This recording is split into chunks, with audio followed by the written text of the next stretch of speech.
आइए प्यारे भाइयों प्यारे बहनों, आज हम मनन चिंतन करें संत लूकस का सुसमाचार अध्याय 10 पवित्र वचन 1 से लेकर 9 तक। इसके बाद प्रभु ने अन्य 72 शिष्य नियुक्त किए और जिस जिस नगर और गांव में वे स्वयं जाने वाले थे वहां दो दो करके उन्हें अपने आगे भेजा। उन्होंने उनसे कहा, फसल तो बहुत है परंतु मजदूर थोड़े हैं, इसलिए फसल के स्वामी से विनती करो कि वो अपनी फसल काटने के लिए मजदूरों को भेजे। जाओ, मैं तुम्हें भेड़ियों के बीच भेड़ों की तरह भेजता हूं। तुम न थैली न झोली और न जूते ले जाओ और रास्ते में किसी को नमस्कार मत करो। जिस घर में प्रवेश करते हो सबसे पहले यह कहो, इस घर को शांति। यदि वहां कोई शांति के योग्य होगा तो उस पर तुम्हारी शांति ठहरेगी, नहीं तो वो तुम्हारे पास लौट आएगी। उसी घर में ठहरे रहो और उनके पास जो हो वही खाओ पियो, क्योंकि मजदूर को मजदूरी का अधिकार है। घर पर घर बदलते न रहो। जिस नगर में प्रवेश करते हो और लोग तुम्हारा स्वागत करते हैं तो जो कुछ तुम्हें परोसा जाए वही खा लो। वहां के रोगियों को चंगा करो और उनसे कहो, ईश्वर का राज्य निकट आ गया है। प्रभु का पवित्र सुसमाचार। हे क्रिस्त, तेरी स्तुति हो। प्रभु यीशु ख्रिस्त में प्यारे भाइयों प्यारे बहनों, आज कैथोलिक कलीसिया संत तिमोथी और तीतुस का पर्व मनाती है और इसलिए आज का सुसमाचार हमें मिशन के बारे में बतलाते हैं, क्योंकि ये दोनों मिशनरी थे जिन्होंने संत पौलुस के साथ मिशनरी काम किया, सुसमाचार का प्रचार किया और संत पौलुस ने उनके नाम पर पत्र भी लिखे। हर एक व्यक्ति जिसने बपतिस्मा ग्रहण किया है, जिसने बपतिस्मा के द्वारा ख्रिस्तीय विश्वास को अपनाया है, उसने अपने कांधों पे इस जिम्मेदारी को भी लिया है। कौन सी जिम्मेदारी? सुसमाचार के प्रचार की जिम्मेदारी। ये सिर्फ मेरा काम नहीं है, ये सिर्फ आत्मदर्शन का काम नहीं है, ये सिर्फ किसी सिस्टर का काम नहीं है, ये सिर्फ किसी बिशप का काम नहीं है, ये आपका काम है, ये आपका काम भी है। और जब प्रभु 72 लोगों को नियुक्त करते हैं तो उन्हें दो दो करके ये कहते हुए भेजते हैं, फसल तो बहुत हैं पर मजदूर थोड़े हैं। प्यारे भाइयों प्यारे बहनों, इस दुनिया में जितने भी लोग हैं वो सब के सब ईश्वर के राज्य की फसल हैं। वो सारी आत्माएं ईश्वर की हैं, वो सारे लोग प्रभु के लोग हैं। फिर वो चाहे किसी भी जाति के क्यों ना हो, वो चाहे किसी भी धर्म के क्यों ना हो, वे चाहे किसी भी रंग के क्यों ना हो, किसी भी भाषा को बोलने वाले क्यों ना हो, सब ईश्वर की संतान है और सब ईश्वर के हैं, क्योंकि ईश्वर तो एक ही है, प्रभु तो एक ही है और हम सब उस प्रभु की संतान हैं।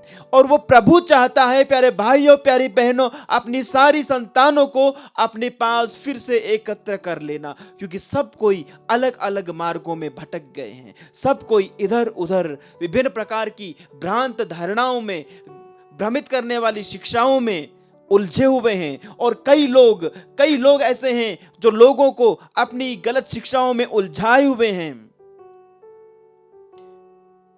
तो प्रभु कहते हैं फसल बहुत सारी है, लेकिन उसको बटोरने वाले, उसको लूटने वाले मजदूर कम हैं।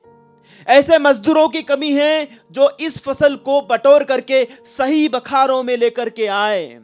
स्वर्ग के राज्य के उन बखारों में इन सारी आत्माओं को बटोर कर लाने वाले मजदूरों की कमी है।